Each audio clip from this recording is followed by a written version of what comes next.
예, 여러분들 예배 시작하면서 갑자기 기도가 길어져서 깜짝 놀라셨으리라 생각합니다. 예배 중에 기도와 모든 순서를 제가 감당하는데 좀 부담이 있었던 것 같습니다. 그래서 기도 준비를 한다는 그 마음이 예배 시작하면서 기도해서 다 기도로 쏟아붓게 되었던 것 같습니다.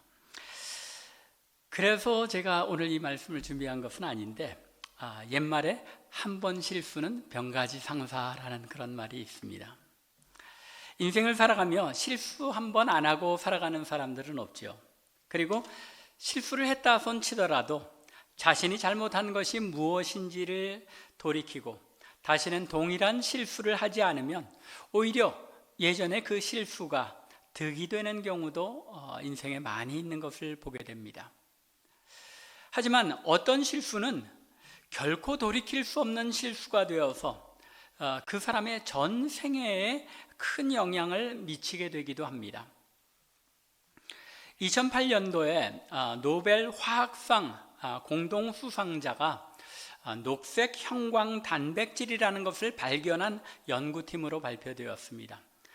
녹색 형광 단백질이라는 것이 어떤 건지 정확하게 과학적으로 우리가 알 수는 없지만 아마도 이제 단백질에 녹색 형광 물질이 드러난다는 것을 통해서 우리 의학계에서 우리 몸을 검사하고 그러는데 어떤 지표로 사용할 수 있는 그런 큰 발견이었던 것 같습니다.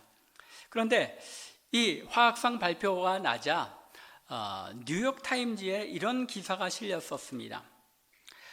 더글라스 프레셔라는 뛰어난 과학자가 있었습니다. 이 과학자가 1980년대 초반과 중반에 이 녹색 형광 단백질이라는 것이 생명과학 분야에서 어떤 표식으로 작용할 수 있다는 아이디어를 내고 그것을 발견했습니다.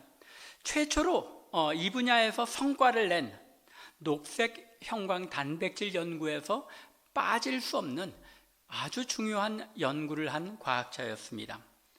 그런데 1980년대에 미국에서 정부에서 과학계에 대한 지원 예산이 줄어드는 바람에 이분의 연구비가 중단되고 말았습니다.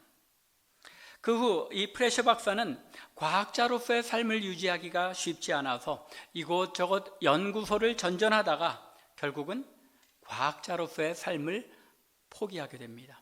그것이 1980년대 중반이었다고 합니다.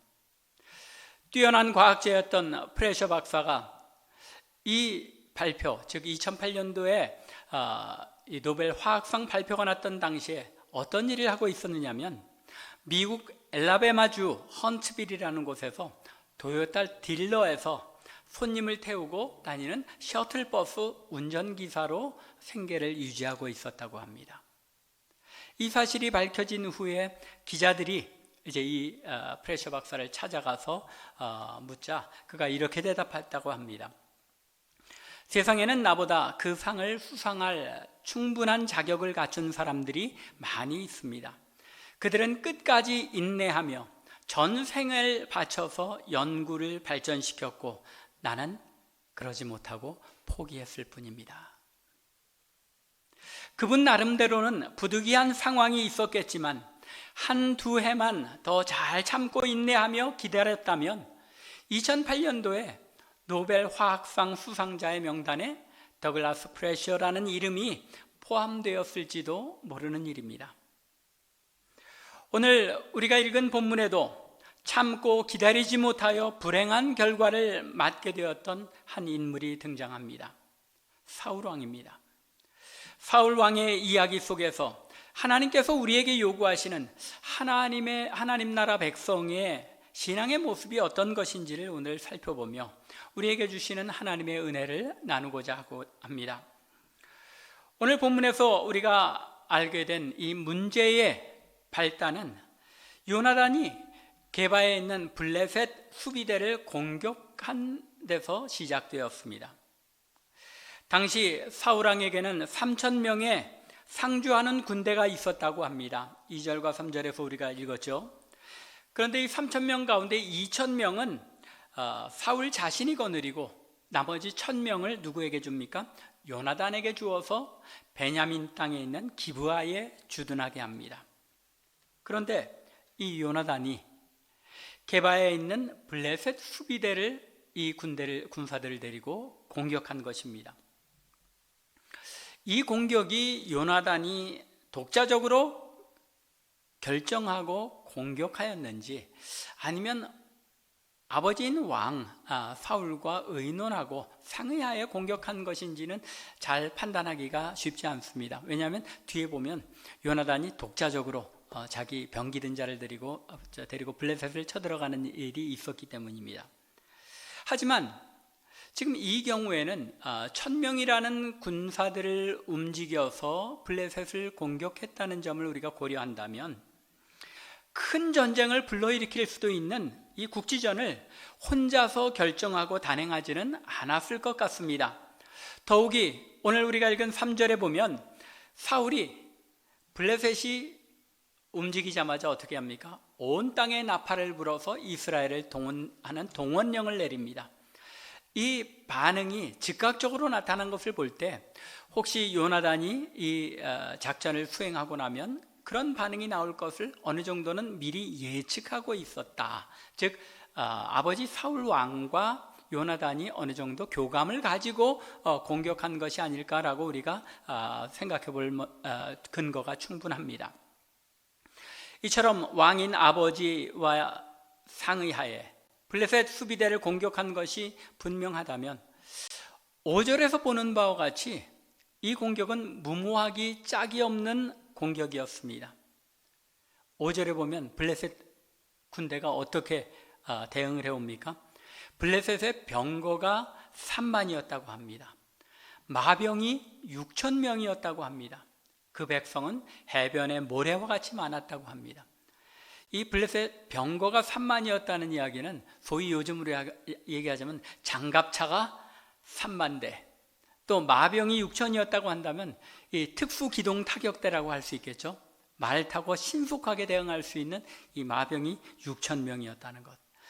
이스라엘 사울 왕이 가진 3,000명의 군대의 2배에 해당하는 특별기동 타격대가 있었다는 것입니다. 여기 백성이라고 표현했지만 해변의 모래와 같이 많은 이 백성이 사실은 군사들을 가리키는 것이죠. 이렇게 엄청난 반응을 불러일으킬 줄 알았다면 이것이 얼마나 무모한 기습 공격이었는지가 드러나는 것입니다. 그러면 사울 왕이 아무 생각이 없어서 이런 기습 작전을 요나단과 함께 일으켰을까요? 이 전쟁을 일으켰을 만한 그 근거와 이유가 무엇이었냐는 것입니다. 11장에 그 근거가 나타납니다. 사무엘상 11장에 보면 암몬 사람 나하스가 길르앗 야베스에 올라와서 그 주민들을 핍박합니다. 그때 하나님의 신이 사울을 감동해서 그 전쟁을 이기게 하신 일이 있었습니다. 사울을 감동하여 사울이 백성들에게 그 분노를 전하며 군사들을 일으키자 군사들이 동원되어서 그 전쟁을 이겼던 것입니다. 이 사건이 사울로 하여금 자신이 왕으로 백성을 모아 전쟁을 하면 이길 수 있으리라는 자신감을 갖게 하였던 듯합니다. 소위 왕놀이에 재미가 들었던 것이죠. 하나님의 영이 임하여 그 놀라운 일이 일어났는데 그것이 내가 왕으로서의 그 임명을 받고 또 기름 부음을 받고 백성들을 불러일으키니까 백성들이 이렇게 많이 응답하여 전쟁에 나가 우리가 이길 수 있구나. 이번에도 우리가 얼마든지 군사들을 모아서 대응하면 블레셋을 칠 수 있으리라는 사실을 생각하고 말하자면 자만심이죠. 교만 가운데 이 전쟁을 불러일으켰다는 것입니다. 그 근거를 우리가 13장 12절에서 찾아볼 수 있습니다. 12절에 보면 사울이 사무엘에게 뭐라고 이야기합니까? 이에 내가 이르기를 블레셋 사람들이 나를 치러 길갈로 내려오겠거늘 내가 여호와께 은혜를 간구하지 못하였다 하고 무슨 이야기입니까? 전쟁을 해야 할지 말아야 할지를 하나님께 아뢰지도 않고 내가 그냥 내 생각대로 전쟁을 일으킨 것을 내가 깨닫고 이제 그 하나님의 은혜를 구하지 못한 것을 후회하며 번제를 드렸다고 사무엘에게 변명하고 있는 것입니다. 즉 하나님께 여쭙고 또 하나님께 의지하여 일으킨 전쟁이 아니라 자기가 이제 왕이 되었으니까, 왕이 된 지 2년 만이었다고 그러죠. 백성들을 동원하면 백성들이 호응해서 이 전쟁을 분명히 이길 수 있으리라고 자신하였던 것입니다. 그런데 이렇게 무모한 전쟁을 도발한 결과는 어떻게 나타납니까? 블레셋 군대가 이처럼 벌떼같이, 소위 벌떼같이 몰려오자 백성들이 어떻게 반응합니까? 6절과 7절을 보니까 백성은 두려워서 굴과 수풀과 바위 틈과 은밀한 곳과 웅덩이에 숨었다고 합니다. 그리고 또 일부는 요단강을 건너 요단 동편 부족들의 땅으로 도망하였다고 합니다. 그나마 사울과 함께 길갈에 남아있는 백성들도 뭐라고 말합니까? 떨더라. 두려움에 사로잡혀 떨고만 있었다는 것입니다.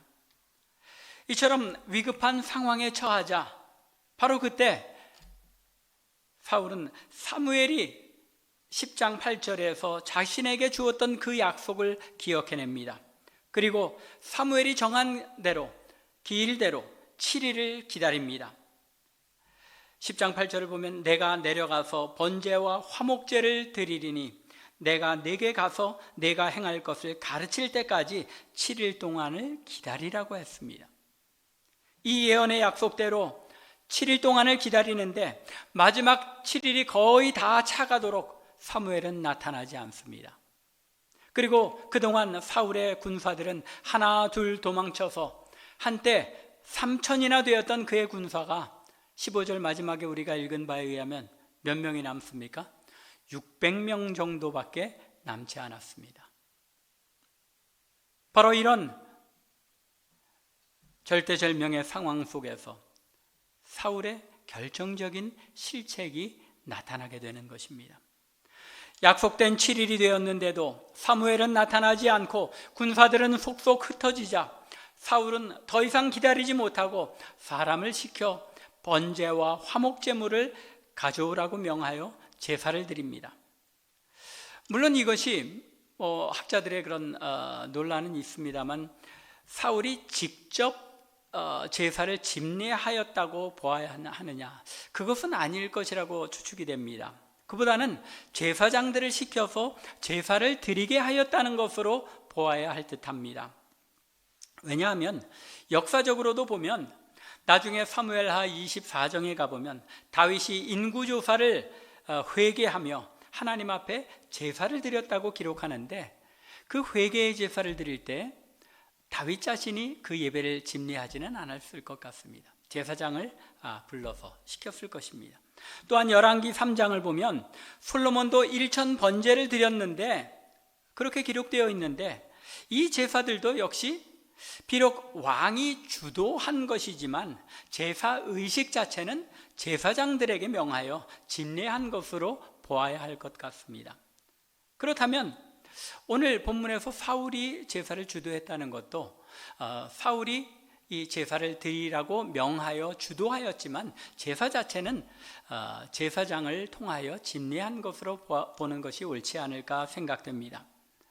그렇다면 사울의 문제는 왕이 제사를 주도했다는 데 문제가 있는 것이 아닌 것처럼 보입니다. 그보다는 사무엘이 10장 8절에서 내가 내려가서 번제와 화목제를 드리리니 라고 자신이 제사를 주도할 것임을 분명하게 밝혔고 또 그때 즉 7일째에 사무엘이 길갈에 도착하여 사울로 하여금 어떻게 행할지를 알게 할 것이니까 기다리라 라고 명령했는데 13절에서 분명하게 사무엘이 지적한 것처럼 사울이 사무엘을 통하여 주신 하나님의 이 명령에 순종하지 아니하였다는 것, 사무엘을 기다리지 못하였다는 데에 사울의 결정적인 죄가 있다는 것입니다. 그런데 공교롭게도 사무엘이 언제 도착합니까? 사울이 번제 드리기를 마치자마자 기다렸다는 듯이 사무엘이 도착합니다. 그래서 어떤 학자들은 이거 사무엘이 제사 드리는 것을 저 멀리서 지켜보다가 끝나자마자 나타난 것 아니냐, 사무엘을 폐위시키기 위한 그런 정치적인 그런 것 아니었냐, 자유주의 신학자들이 하는 그런 주장이죠. 그렇게 보는 학자들도 있습니다. 너무나도 공교롭게도 사울이 번제를 마치자마자 사무엘이 도착한 것입니다. 기다리지 못하고 번제를 드린 사울을 그리고 책망합니다. 그때 사무엘에게 사울이 무엇이라고 대답합니까? 11절과 12절이죠. 사무엘이 이르되 왕이 행하신 것이 무엇이냐 하니 사울이 이르되 백성은 내게서 흩어지고 당신은 정한 날 안에 오지 아니하고 블레셋 사람은 믹마스에 모였음을 내가 보았으므로 이에 내가 이르기를 블레셋 사람들이 나를 치러 길갈로 내려오겠거늘 내가 여호와께 은혜를 간구하지 못하였다 하고 부득이하여 번제를 드렸나이다 하니라. 부득이하여. 사울의 말이 그냥 핑계에 불과한 말이었을까요? 부득이하였다는 이 말이 제가 생각하기에는 그저 핑계로 한 말이 아니라 진짜 삶의 상황이 목숨이 오가는 그런 부득이하고 불가피한 그런 상황이었다고 생각합니다. 만일 여러분들이 사울 왕의 입장이었다면 이런 상황 속에서 기다릴 수 있었겠습니까? 저는 기다리지 못했을 것 같습니다. 여러분들 대부분이 기다리지 못했을 것이라고 생각이 됩니다. 그러나 사울은 기다렸어야만 했습니다. 하나님께서 명하신 것이기 때문입니다. 그리고 그것이 이스라엘의 왕에게 주어진 큰 책무이기 때문입니다. 이스라엘이라는 나라는 하나님께서 특별하게 세우신 하나님의 나라입니다. 그것이 이스라엘이라는 나라의 숙명이고 이스라엘의 왕에게 주어진 책무, 하나님의 뜻에 순종하는 것, 그것이 그들의 책무이기 때문입니다. 이스라엘이라는 나라의 지정학적인 위치를 한번 생각해 보십시오. 한 나라가 제대로 부강한 나라가 되고 또 부흥하고 발전하기 위해서는 지정학적인 위치가 대단히 중요합니다. 그렇죠? 어떤 나라가 왕성하기 위해서는 어디에 위치했느냐가 참 중요합니다. 여러분들 중고등학교 시절에 기억하시겠습니다만 이 인류의 4대 문명이 어디입니까? 메소포타미아 문명, 이집트 문명, 인더스 문명, 황하 문명입니다. 그런데 이 네 문명의 공통적인 특징이 무엇입니까? 강을 끼고 있다는 것입니다. 큰 강을 끼고 있기 때문에 비옥한 지역이었고, 그래서 먹을 것이 풍족했고, 또 자신들이 풍족한 삶 가운데서 문화를 발전시켜 나갈 수 있는 그런 근거가 되었던 것입니다. 그렇다면 이스라엘이 위치한 가나안 땅을 생각해 보십시오. 이러한 풍요한 문명을 이룰 요건을 갖추고 있습니까? 전혀 그렇지 못했습니다. 요단강이라고 있어봐야 그 강은 우기 때나 그냥 흙탕물이 넘치는 그런 강이었지 풍성한 농산물을 낼 수 있는 그런 강은 아니었습니다. 또 지정학적으로도 이 적의 외침을 막으려면 어떻게 해야 됩니까? 요새 같은 그런 큰 산들이 뒤에 버티고 있고 앞쪽에 튀어 있는 것은 좁아야 이 적의 공격을 방어하기가 쉽죠. 가나안 땅이 그러한 땅이 아니었습니다.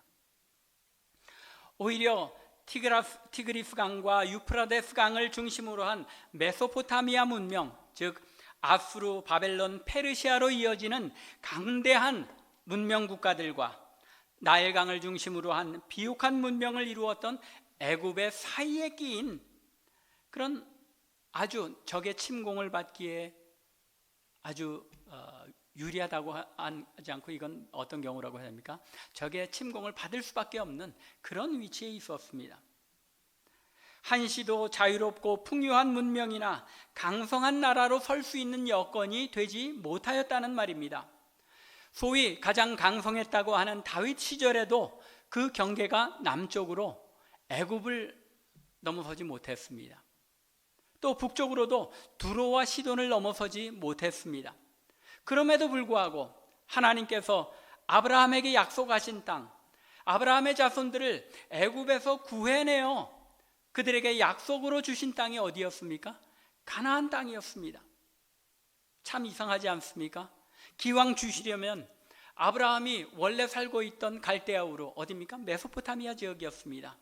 그 지역을 주시든지 아니면 이스라엘을 애굽에서 불러낼 것이 아니라 아브라함의 자손들, 이 이스라엘이 애굽 땅을 차지하게 하시든지 하면 하나님의 축복을 받은 하나님 백성들이 이 세상에서 번듯하고 풍요한 문화를 이루며 살 수 있었을 텐데, 남들의 부러움을 받는 그런 모습으로 살 수 있었을 텐데, 하나님께서는 그렇게 하지 않으셨다는 것입니다. 척박한 땅이죠. 물론 거기를 정탐했을 때 뭐 포도송이 꿀이 넘쳐나고 그런 땅이었다고는 하지만, 실제로 이스라엘의 역사를 보면 척박해서 이른 비와 늦은 비를 하나님께서 주시지 않으면 풍성한 곡식을 맺을 수 없는 그런 지역이었습니다. 하나님께서 배포가 좀 크지 못하시고 좀 째째해서 그렇게 하신 것입니까? 아닙니다. 그것이 이스라엘을 향한 하나님의 계획과 뜻을 나타낼 수 있는 길이었기 때문에 그들에게 척박한 땅, 풍요하지 못한 땅을 저들에게 기업으로 주셨다는 것입니다. 열악하고 자신들이 어찌할 수 없는 그런 상황 속에서 세상 문화를 따라가지 않고 전적으로 하나님만 의지하고 하나님만 바라봄으로써 하나님의 뜻을 나타내며 하나님의 살아 역사하심을 드러내는 민족과 나라로 세우시려는 하나님의 계획이 그 안에 담겨 있었다는 것입니다. 하나님을 의지함으로써만 이룰 수 있는 나라, 하나님께 순종함으로써만 이룰 수 있는 나라, 이것이 가나안 땅을 약속의 땅으로 이스라엘에게 주신 이유라는 것입니다. 이것이 또한 오늘날 하나님 나라, 즉 교회를 향한 하나님의 뜻이기도 한 것입니다. 하나님의 나라가 풍요롭고 풍성해서 이 세상의 문화를 따라가는 것이 아니라 어렵고 힘든 가운데서도 하나님만을 의지하고 붙들고 나가게 하시는 것, 그것이 가나안을 이스라엘에게 주신 이유와 동일하게 오늘날 교회를 우리에게 주신 그런 이유와 동일하다는 것입니다. 그렇기에 이 하나님 나라의 왕은 전적으로 하나님께 순종하며 하나님만을 의지하는 모범이 되어야 했습니다. 하지만 사울은 이러한 순종을 나타내지 못하였고 하나님만을 전적으로 의지하는 믿음의 모범이 되지 못하였던 것입니다. 사울이 다윗과 비교되는 점이 바로 여기에 있는 것입니다. 사울이 기다리지 못하고 불순종을 드러냄으로 말미암아 맞게 된 결과는 왕으로서 그가 행하여야 할 책무를 감당하지 못한 결과가 얼마나 큰 것인지를, 그 무게가 얼마나 큰 것인지를 우리에게 보여줍니다. 그 결과가 13절과 14절에 보면 사울이 왕조를 이루지 못합니다. 반면에 다윗은 어땠습니까? 유다가 망할 때까지 그 왕조가 이어집니다. 참 큰 대조 아닙니까? 왕으로서의 책무를 다하지 못한 사울의 왕권은 비록 사울에 대해 일찍 마무리되진 않고 사울이 40년을 이어가지만 사울의 나라는 길게 가지 못하고 하나님께서 택한 하나님의 마음에 합한 왕, 누굽니까? 다윗에게로 넘겨지게 되는 것입니다. 그것만이 아니죠. 오늘 우리가 읽지는 않았지만 19절부터 22절의 내용을 보면 이스라엘이 완전히 무장 해제를 당합니다. 블레셋이 이스라엘이 창과 칼을 만들어서 자신들에게 대항해 올까 봐서 이스라엘 온 땅에 철공을 없애버립니다. 그리고 심지어 농기구조차도 농기구를 벼린다고 그러죠. 이 날을 세우고 하는, 이렇게 농기구를 벼리는 그런 일들까지도 블레셋 지역에 내려가서 그 날을 벼려서 갈아서 오게 합니다. 그 결과 이 이스라엘의 땅에 누구만 그 철로 된 칼을 가지고 있었습니까? 사울과 요나단만 철로 만든 병장기를 가지고 있을 정도로 이스라엘이 완전히 무장 해제를 당하고 맙니다. 나라가 나라로서 존재할 수 없는, 마치 일제시대에 우리 대한민국, 한국이 당했던 것과 같은 완전 무력화된 그런 상태에 빠지게 되었던 것입니다. 그러면 사울의 잘못이 무엇입니까? 이미 알고 있는 것처럼 사울의 잘못은 하나님께서 사무엘을 통하여 주신 명령에 순종하지 않았던 점입니다. 분명히 모든 상황을 볼 때에 부득이하게 사울이 백성들에게 용기를 북돋아주기 위하여 제사를 드릴 수밖에 없었다고 볼 수도 있습니다. 결과는 똑같잖아요. 어차피 사무엘이 와도 제사를 드릴 건데 미리 좀 제사를 드리면 시간도 세이브되고 이 아주 절박한 이 상황을 조금 더 단축시켜서 어떤 해결책이 나올 수 있지 않느냐, 그렇게 타협하는 마음이 있었을지도 모르겠습니다. 하지만 그 어떤 부득이하고 불가피한 상황이라 할지라도 그 상황이 하나님의 명령보다 우선할 수는 없다는 것입니다. 이것이 오늘의 말씀을 통하여 우리가 분명히 깨달아야 할 점입니다. 왜냐하면 상황이 어렵고 부득이하다고 해서 하나님의 명령을 순종하지 못한다면 그것은 하나님의 능력과 하나님의 다스리심을 과소평가하는 행위이기 때문입니다. 하나님께서 우리를 다스리고 우리를 주관하신다는 이 믿음을 갖지 못한 결과이기 때문이라는 것입니다. 따라서 아무리 절박한 상황이라도 하나님께서 약속하셨으면 그 약속을 믿고 기다리는 것, 그것이 바로 믿음인 것을 성경은 우리에게 알려주고 있는 것입니다. 아니, 하나님께서는 오히려 당신의 백성들이 이러한 철저한 믿음과 신뢰를 하나님께 보이기를 원하신 것입니다. 부득이한 상황 속에서 그 믿음을 시험하시고 그러한 믿음을 보이는 것을 하나님께서 보시기를 원하시는 것입니다. 아브라함을 보십시오. 100세에 얻은 그 아들, 약속의 아들 이삭을 바치라고 명하십니다. 설사 하나님의 약속이 이루어지지 못하는 그러한 위기의 상황조차도 하나님의 명령에 순종하는 것보다 앞서지 못한다는 것입니다. 아브라함의 편에서 볼 때 얼마나 핑계거리, 타협거리가 많았겠습니까? 하나님, 이 아들이 죽으면 하나님의 약속은 어떻게 되는 겁니까? 이제 100세도 넘고 소위 110여 세가 되었는데 이제 와서 또 다른 아들을 하나님께서 주시겠습니까? 타협할 거리가 얼마든지 많았다는 것입니다.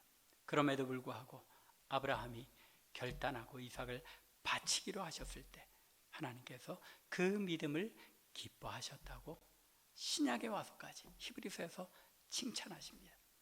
믿음의 조상이 되게 하십니다.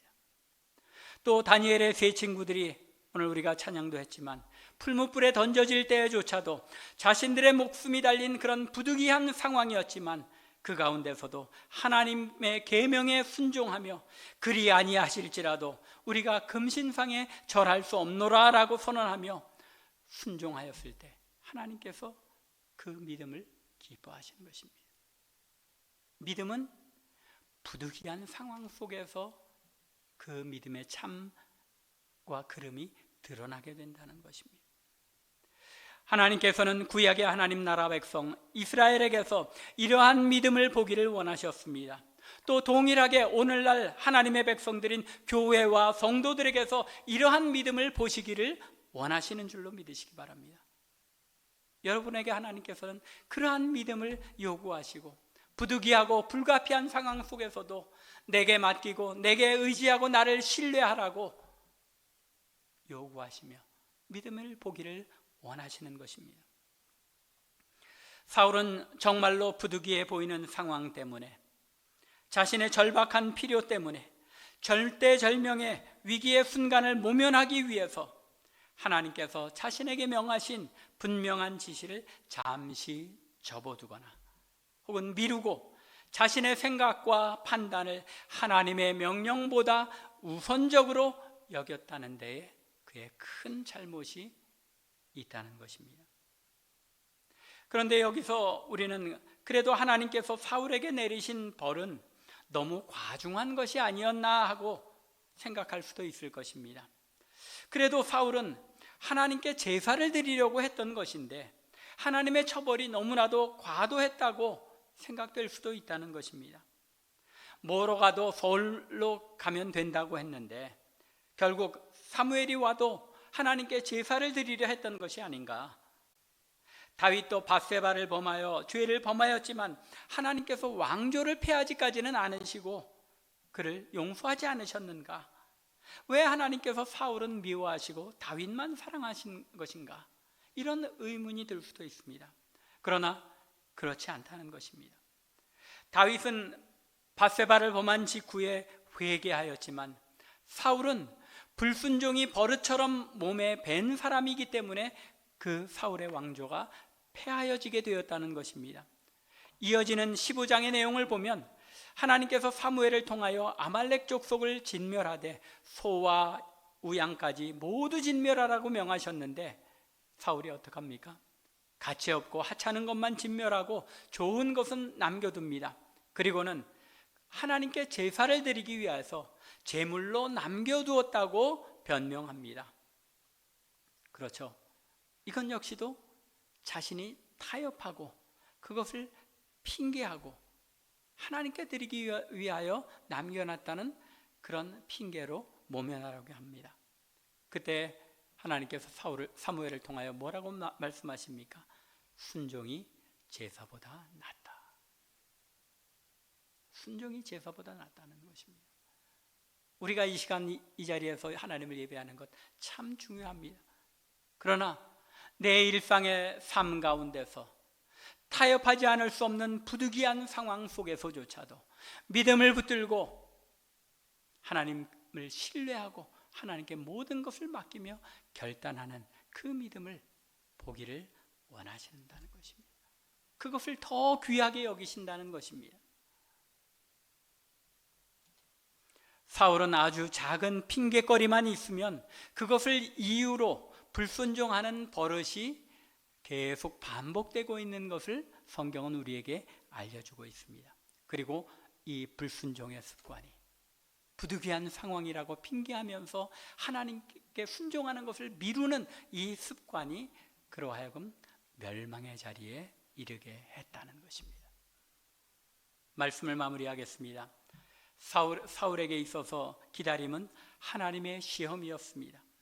그가 부득이한 상황 속에서도 아브라함처럼 또 다니엘의 세 친구들처럼 믿음으로 기다리며 순종하였다면 13절 마지막에 기록된 것처럼 그의 나라를 하나님께서 영원한 나라로 세우셨을지도 모를 일입니다.